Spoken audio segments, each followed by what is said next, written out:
ফাতেমা বলতে, স্বামী গো, এই জন্যই মরার আগে আমি আপনার কাছে 3টা জিনিস চাইবো, আপনি কি আমার দিবেন না? 1 নম্বর চাওয়া হলো আমার কোনো জানাজার ব্যবস্থা করবেন না। আমি মরে গেলে আমার কোনো জানাজার ব্যবস্থা করবেন না।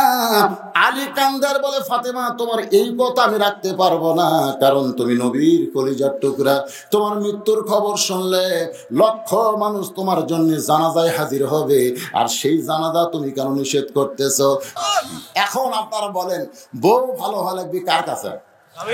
কথা কয় না, কথা কয় না। আর হামাকের গুলা ল বলটা কি কয়? এরকম ল বলটা করে, তুমি খালি তুমি আমাকে দেখতে পারবো না, তুমি। গোটা পাড়া খুঁজে দেখো, আমার বিরুদ্ধে কেউ নেই, দেখছেন? আমার বউ আমাকে খালি তুমি দেখতে পারো না, গোটা পাড়া খুঁজে দেখো, আমার বিরুদ্ধে কেউ নেই। এই সব বন্ধ করে মনে মনে কই, কেউ ওয়ার ডিউটি করে নাকি? তারপরে আমি স্বামী দেখতে পারি না, পাড়ার লোক ভালো কয়, তার মানে কি?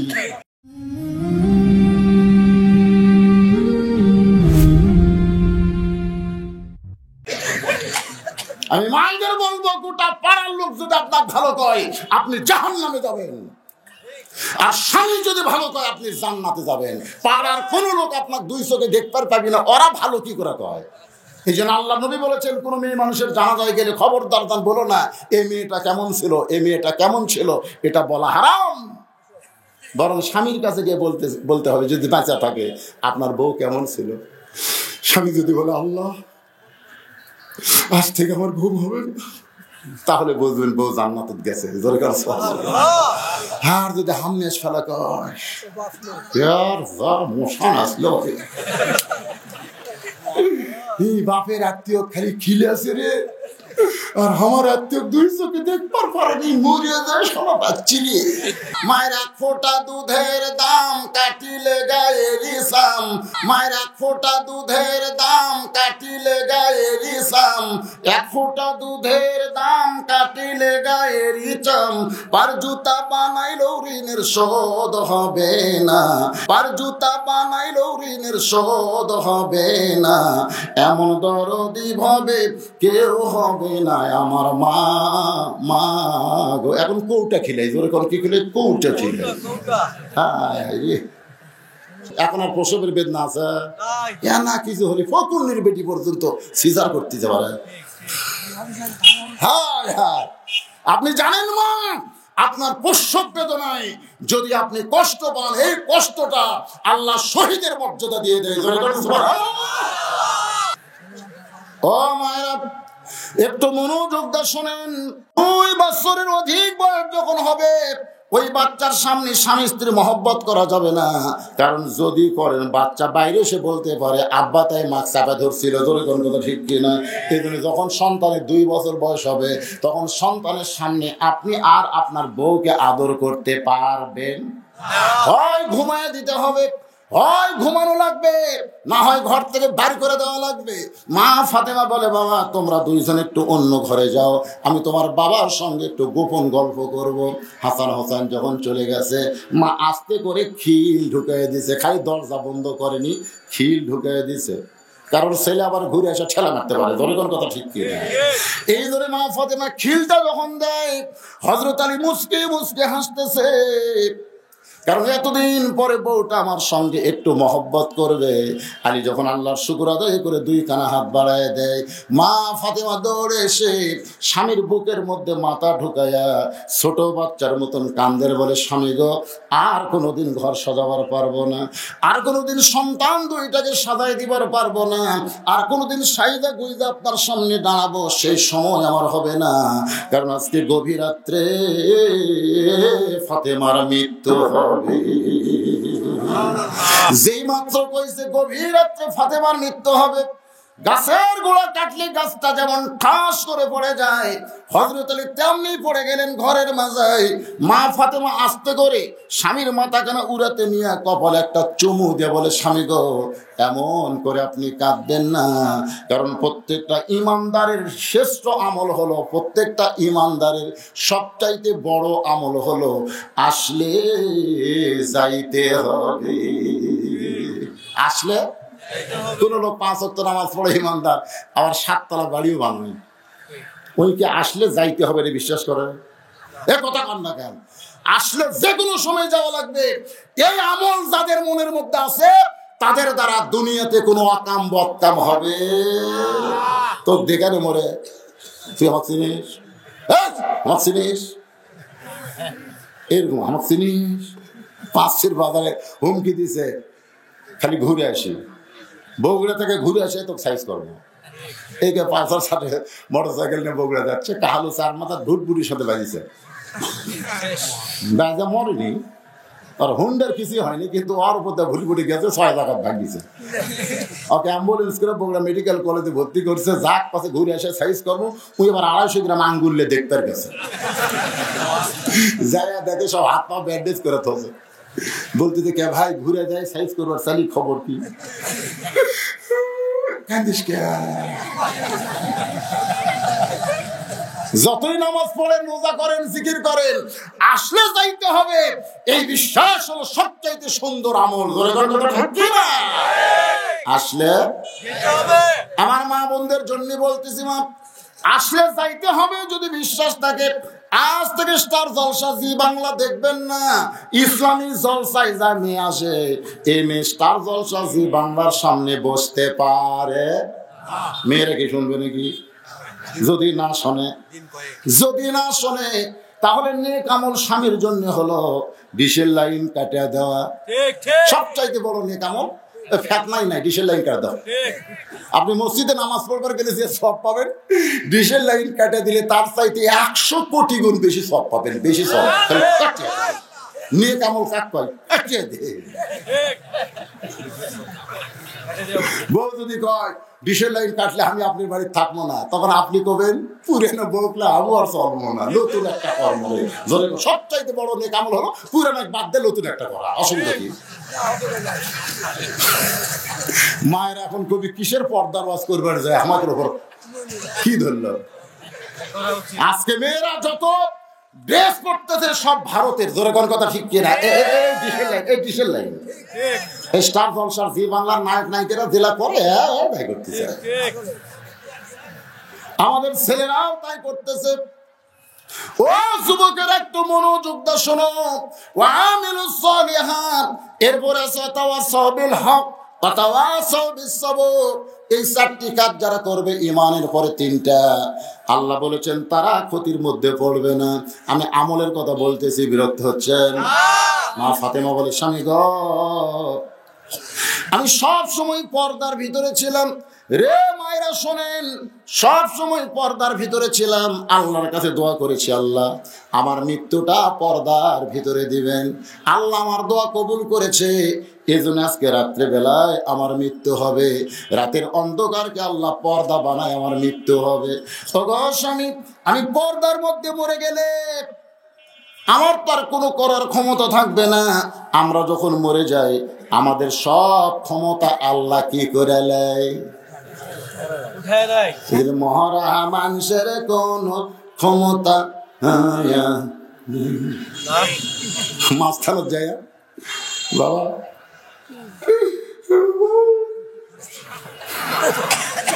মাদারের কাছে যায়। আমি 2011 সালে আল্লাহ নবীর রওজার পাশে কেবল হাত তুলছি, নবীর রওজার কাছে। মানে অভ্যাস আছে, বুঝছেন না? হ্যাঁ, এরকম যে হাত তুলছি ভাই, এক পুলিশ ওঠে মদিনার ধার খাড়ায়, রওজার ধার খাড়ায় আসলো, ওই দেখে পাই দৌড়ে আসে লাঠি, একটা লাঠি আছে, ওরা কিন্তু হাজি সাহেব মারে না, হ্যাঁ হাজি মারে না, এই লাঠি এইটা ঠাসি ধরে যাচ্ছে, মানো মানো গুলো হারাম ইয়া হাজি। আমি কইলাম, কে রে পুলিশ, তুই আমার চিনিস? আমি হলাম বাংলাদেশের একটা শাল্টিং বক্তা, তখন কিন্তু আরো ভালো বক্তা ছিলাম, জুয়ান ছিলাম, গলার টন ভালো হয়েছিল, বুঝতেছেন না? আর আমার মতন বক্তার প্রতি ফতুয়া মারতেছিস, মান্য করলো হারাম, তুই আমার চিনিস? আমার ইমান বলতেছে, তুই যত বড়ই বলবি, তোর চাইতে এই পুলিশের ইমান ভালো, ইমান ভালো। একটা হলো ইমান, একটা হলো আমল। ইমান যদি নষ্ট হয়, যত আমল করেন কোনো কাম হবে না। জোরে করে কথা ঠিক না? বাবা বাবা বাবা বাবা কি মা ফাতেমা বলতে, স্বামী গো, এই জন্যই মরার আগে আমি আপনার কাছে 3টা জিনিস চাইবো, আপনি কি আমার দিবেন না?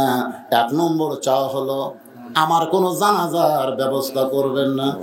আমি মরে গেলে আমার কোনো জানাজার ব্যবস্থা করবেন না।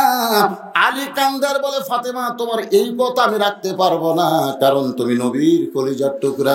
তোমার মৃত্যুর খবর শুনলে লক্ষ মানুষ তোমার জন্য জানাজায় হাজির হবে, আর সেই জানাজা তুমি কেন নিষেধ করতেছ?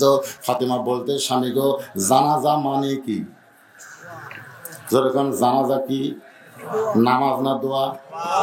যেরকম জানাজা কি? দোয়া না নামাজ?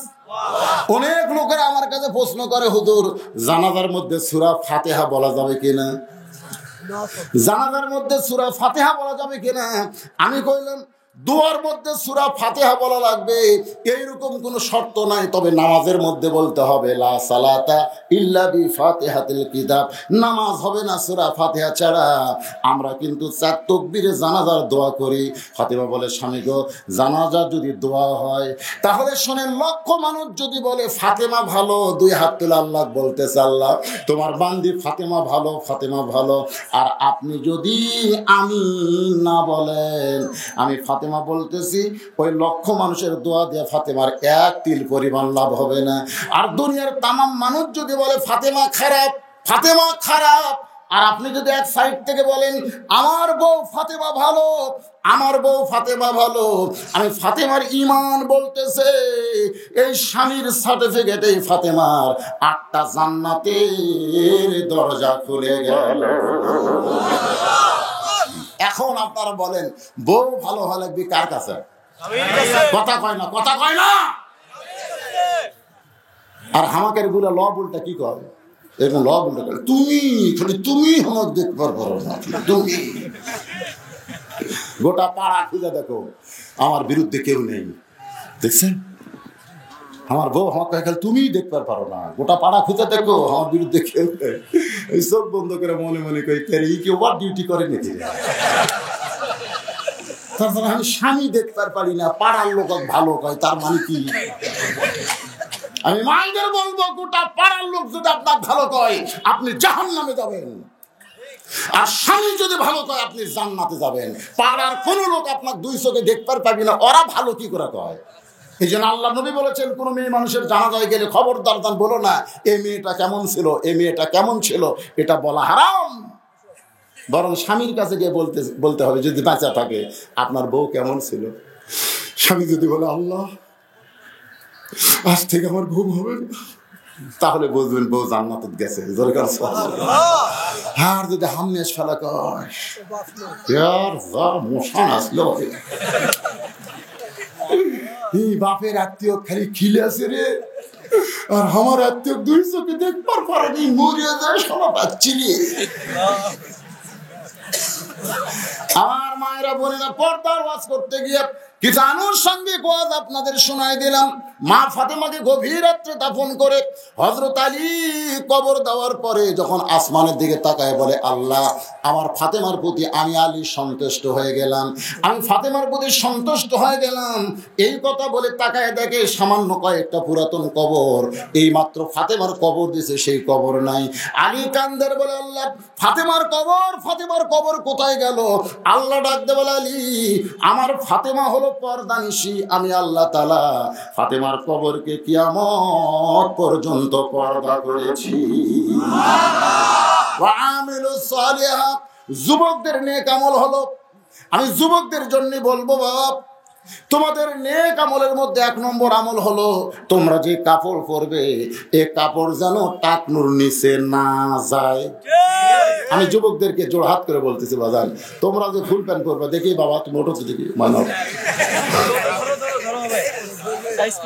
দেখেন আর ফুল প্যান্ট টাকনুর তলে গেছে। টাকনু ঢাকা ছেলেরা যদি পোশাক পরে, তাহলে কবিরা এমন গুনাহ যে আল্লাহ তাআলা তাদের দিকে রহমতের নজরে তাকাবে না। এই জন্য পুরুষের টাকনু বের করা হলো ফরজ, মেয়েদের টাকনু ঢাকা হলো ফরজ। এখন যদি মেয়েরা প্লাজো পরে টাকনু বার করে আর ছেলেরা যদি ফুল প্যান্ট দিয়ে টাকনু ঢাকে, তাহলে আল্লাহর গজব কি হবে? 1 নম্বর গজব হলো যারা টাকনু ঢাকা পোশাক পরবে তাদের মধ্যে মিয়ালি স্বভাব বেশি হবে এবং তাদের যৌবন শক্তি কমা যাবে। প্রয়োজনে ইন্ডিয়ান হার্বাল খাবে, একবার যারা খাবে কোনো ওষুধ আর তার কামত লাগবে না, ওই শেষ হয়ে যাবে। জোরে গল্প হবে। এই জন্য আজকে তোমাদের 1 নম্বর নেক আমল হলো টাকনু বার করা। লুঙ্গি পরো, ফুল প্যান্ট পরো আর পায়জামা পরো, যেটাই পরো টাকনু বের করে পড়তে হবে। নাভি ঢাকা লাগবে টাকনুর উপর পর্যন্ত। খলিফা যখন কাপড় বানাতে দিবে তখন যা বলবে মাপ নাও, নাভির উপর থেকে টাকনুর উপর পর্যন্ত।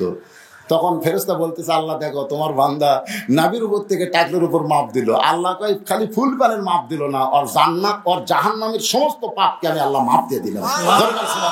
ওই ফুল প্যানের মাপ দিতে আমি আল্লাহ মাফ করে দিলাম। এখন যুবকেরা যারা আছো বাবা, তোমাকে 1 নম্বর আমল হলো টাকনু ঢাকা চলবে না। 2 নম্বর আমল হলো, আমি অনেক যুবককে দেখেছি মসজিদে নামাজ পড়তে যায়, নামাজ পড়বার যায় ফুল প্যান্ট গোছায়। অনেক যুবককে দেখছি মসজিদের মধ্যে ঢুকে ফুল প্যান্ট এরকম গোছাচ্ছে, টাকনুর উপরে নিয়ে আসছে। আমি বললাম বাজান তোমরা ফুল প্যান্ট রাস্তায় যখন চলো তখন টাকনু ঢাকা চলো, আর মসজিদের মধ্যে ঢোকার পরে টাকনু বের করো কেন? তখন বলে হুজুর টাকনু ঢাকায় নামাজ হবে না, এই জন্য আমরা ফুল প্যান্ট গোছাইলাম। আমি কইলাম বাজান ওযু করার ফরজের মধ্যে একটা ফরজ হলো টাকনু পর্যন্ত ধৌত করো। টাকনু পর্যন্ত ধৌত করার কারণ হলো তোমরা যে জুতা স্যান্ডেল পায়ে দিয়ে রাস্তায় চলবা, এই রাস্তায় চলতে গেলে পায়ের স্যান্ডেলের চড়াং চড়াং করে, জুতার চড়াং চড়াং চলার কারণে এই রাস্তার ময়লাগুলো তোমাদের টাকনু পর্যন্ত আসবে। এই জন্য টাকনু ধৌত করা ফরজ। কিন্তু সেই টাকনু যদি তোমরা ফুল প্যান্ট দিয়ে ঢাকা থাও, তাহলে তোমাদের টাকনু পর্যন্ত পরিষ্কার থাকলো, তোমাদের ফুল প্যান্টটা নিচে নাপাক হয়ে গেল। আল্লাহ বলেছেন নামাজ পড়তে গেলে শরীর পাক কাপড় পাক, তোমার পরনের ফুল প্যান্ট গোছাইলে হবে না, যে পর্যন্ত তুমি গোছাইছো ওই পর্যন্ত কাটলে নামাজ হবে, কারণ নাপাক কাপড় নিয়ে নামাজ পড়া যাবে না। ঠিক যুবকদের আমল। এখানে বলা হয়েছে বাপ মার সম্পর্কে কথা বলবেন। আমি বাপ মার সম্পর্কে কথা বলার আগে আমাদের এখানে কিন্তু পুরস্কার আছে। আমি কিন্তু ওয়াজ করবো, কেবল 8টা বাজতেছে, অসুবিধা নেই। আরো যদি 1 ঘন্টা করে সমস্যা আছে কোনো অসুবিধা নেই ভাইজান। কিন্তু এরা পিছন থেকে ফিস করতেছে যে পুরস্কার গুলো। না না না না না, আপনি ওয়াজ করেন, আপনি চালান, আমরা চালান, আমরা পুরস্কার আজকে দেবো না, দিবেন না? না দিব না। আচ্ছা ঠিক আছে, আপনি করেন হুজুর। এলাকায় ওরস মোবারক করে, মানে অন্যান্য মতো আচ্ছা ঠিক আছে, আচ্ছা ঠিক আছে। অনেক এলাকায় ওরস করে, ওরস সম্পর্কে কিছু বলবো ইনশাআল্লাহ। আপনি চালান।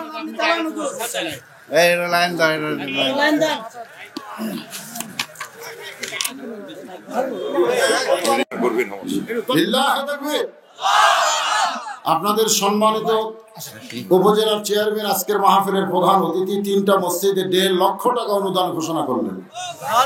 আমার নিজের ব্যক্তিগত পকেট থেকে 5,000 টাকা নগদে দান করলেন।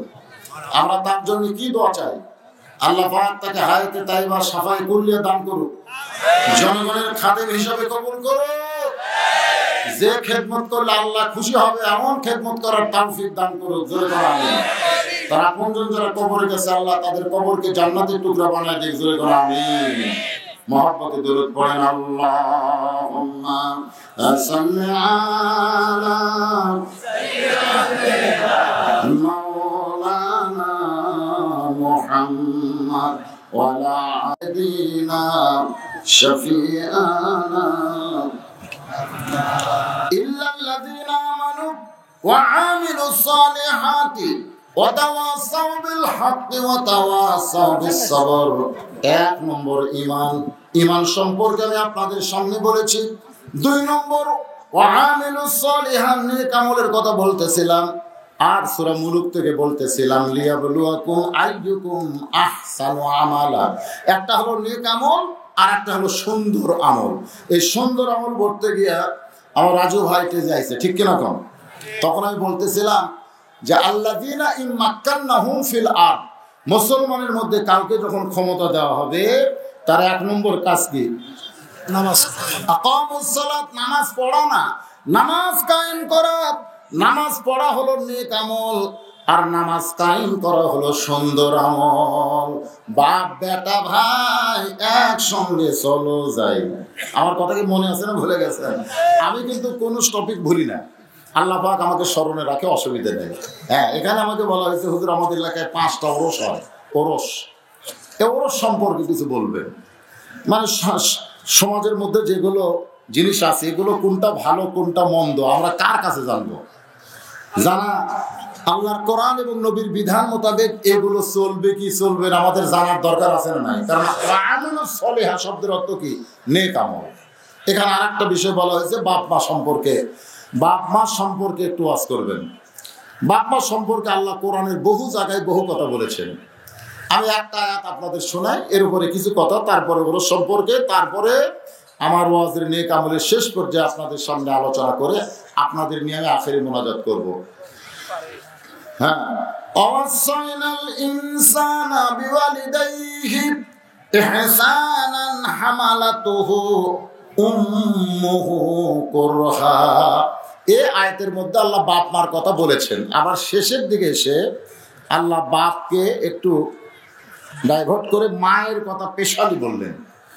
আর আল্লাহ বলতেছেন ওয়াকাযা রাব্বুকা আল্লা তা'বুদু ইল্লা ইয়্যাহু ওয়া বিল ওয়ালিদাইনি ইহসানা। দেখেন, খুব খেয়াল করবেন, আল্লাহর ইবাদতের সাথে বাপ মাকে যোগ করছে। খুব খেয়াল করেন কি? হ্যাঁ, কি যোগ করছে? যোগ করছে যে আমি আল্লাহর ইবাদতের মধ্যে অন্য কাউকে ঢুকানো যাবে, অন্য কাউকে অংশ নেওয়া যাবে না।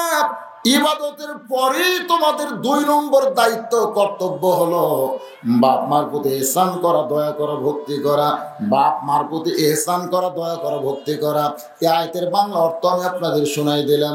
এখন দ্বিতীয় আয়াতে আছেন ওয়াসাইনাল ইনসানা বিওয়ালিদাইহি ইহসানান হামালাতুহু উম্মুহু কুরহা।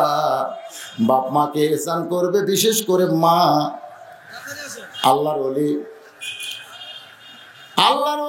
ইমাম শাফি রাহমাতুল্লাহ আলাইহি আল্লাহর ঘর বাইতুল্লাহ তাওয়াফ করতেছেন। 4টা মাযহাব যে আমরা জানি, হানাফি, হাম্বলি, শাফি, মালিকি।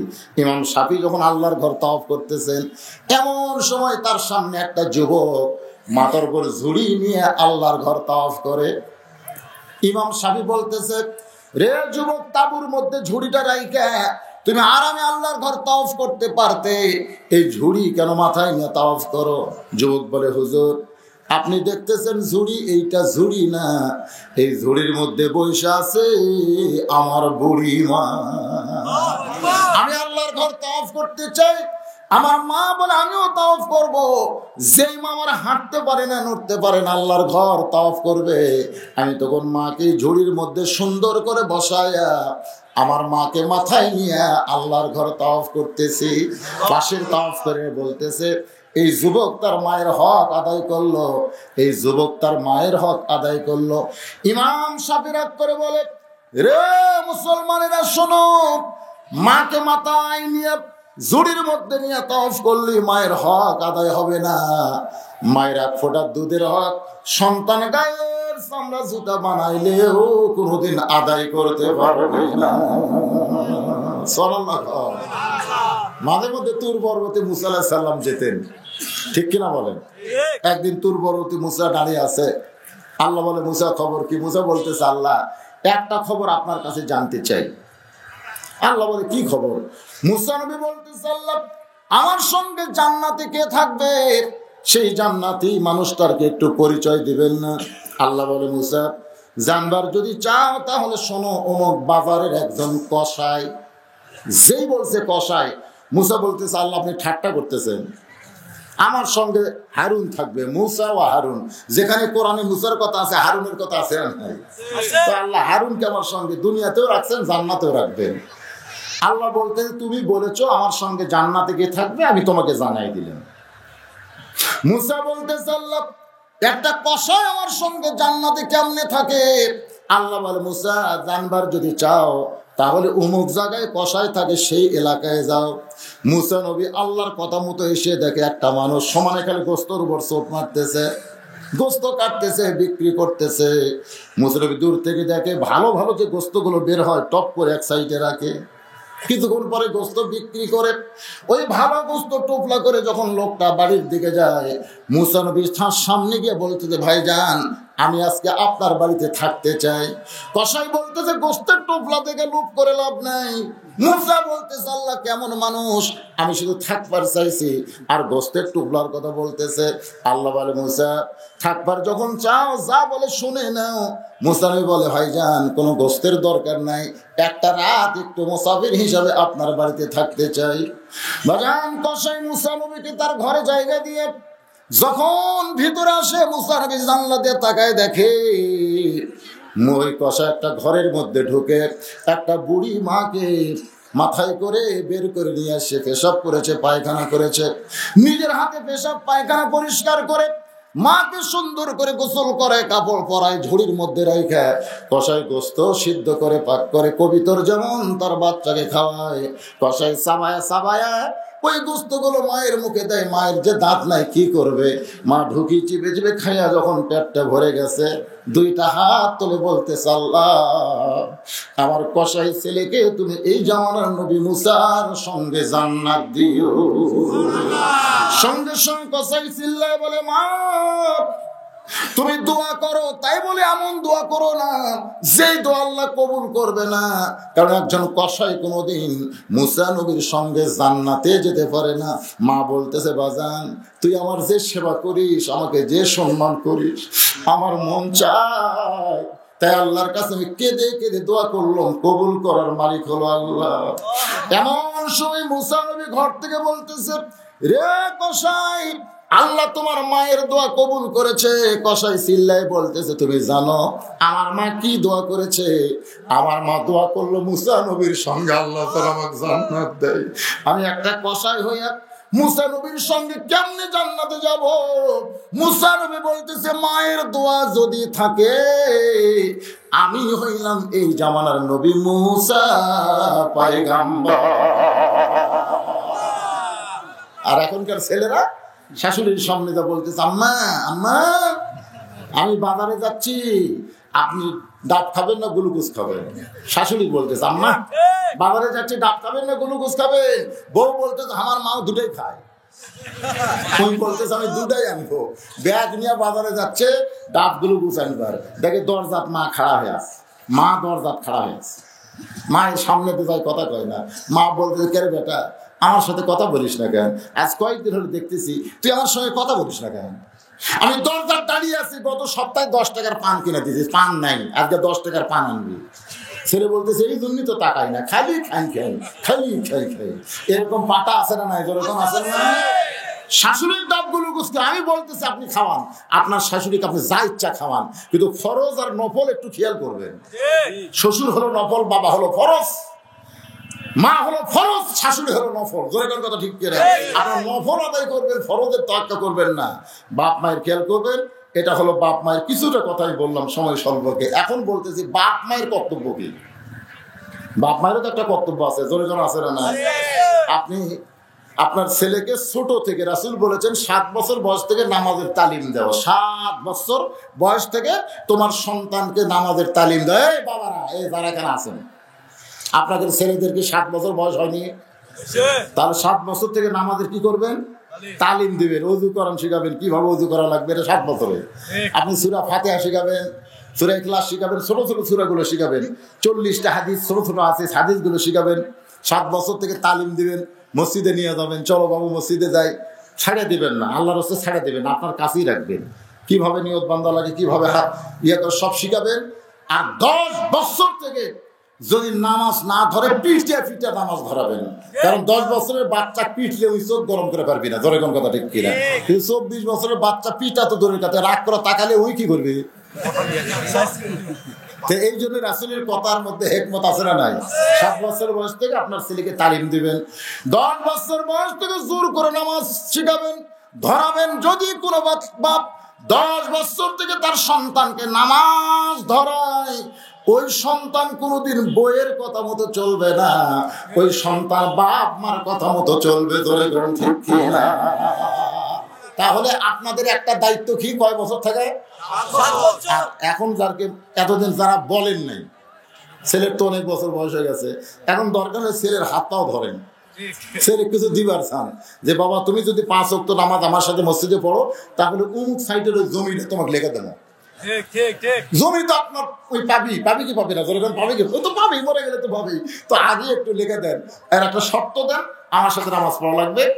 আপনি এইভাবে লোভ দিয়ে তাকে নামাজে নিয়ে, একবার যদি নামাজে নিয়ে যাওয়ার পারেন, ও যদি নামাজ ধরে তারপরে আপনি যদি জমে কাটাউলে আমি নামাজ ছাড়বি না, তোর কথা ঠিক কি না?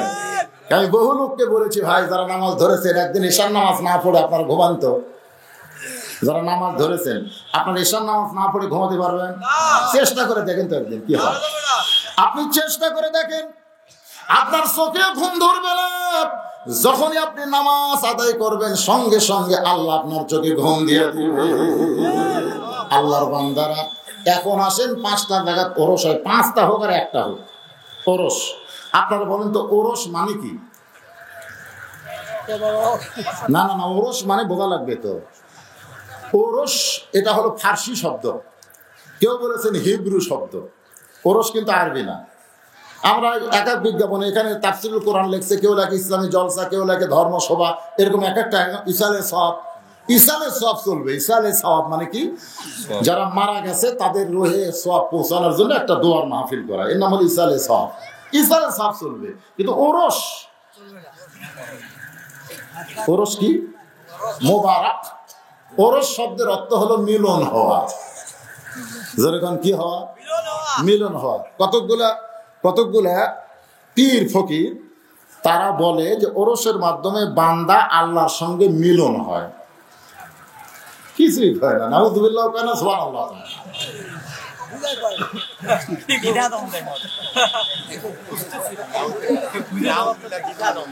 ওরস আগে, ওরস এরা হিব্রু ভাষা থেকে শামস তিরমিজি একটা দরবেশ ছিল, যেটা আলেম ছিল না, দরবেশ। যেরকম মনসুর হাল্লাজ, মনসুর হাল্লাজ সম্পর্কে অধিকাংশ আলিমই বলেছে, মনসুর হাল্লাজের সম্পর্কে অধিকাংশ আলিমই বলেছে উনি মুশরিক, অধিকাংশ আলেম। কিছু কিছু পীর ভক্ত, আল্লাহ ভক্ত না, পীর ভক্ত।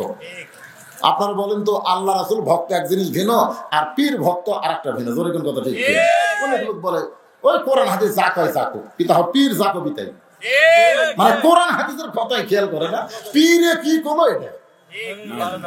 যেরকম পীরে কাছে ইল্লাল্লাহ জায়েজ, ইল্লাল্লাহ জিকির করা যায়, কোরআন হাদিস বলতেছে চলবে না, ও পীর যা কয় তোর কথা, তোর মৌলবীর কথা, পীরে কি কথা সেটা।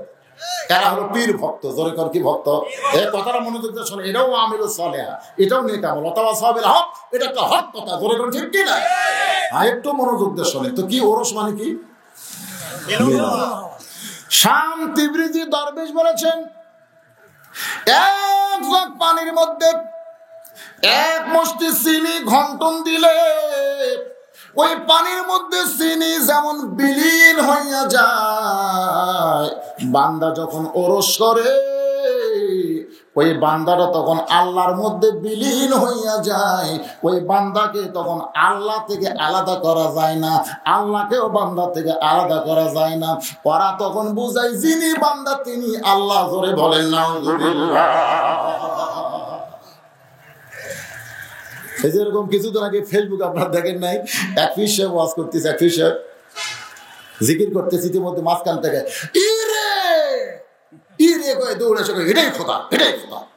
দেখেন না ফেসবুকে, দেখেন না ইউটিউবে, দেখেন না, এটাই খোদা।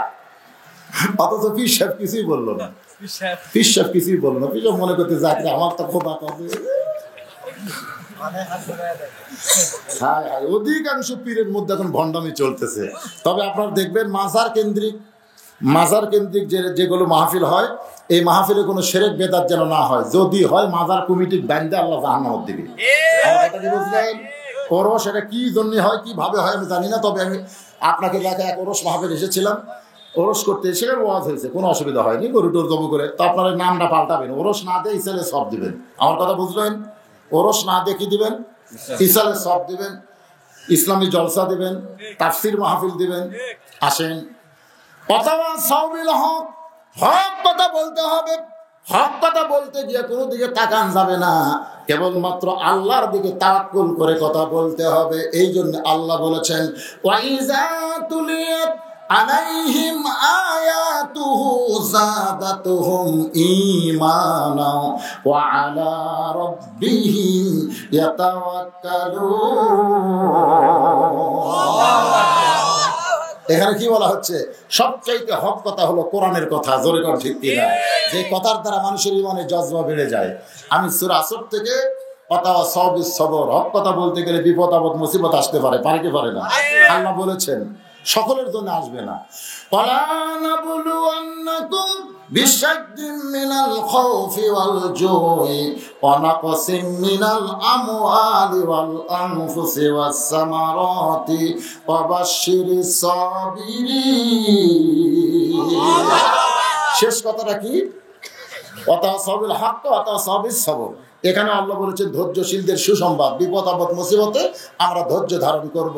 এই চারটি আমল যাদের মধ্যে থাকবে তারা ক্ষতির মধ্যে পড়বে না। 1 নম্বর ঈমান, 2 নম্বর নেক আমল, 3 নম্বর হক কথা, 4 নম্বর হলো হক পথে সবর ধারণ করা। আল্লাহ আমাদের সকলের জন্য কবুল করুন। সকলে বলে আল্লাহুম্মা আমিন।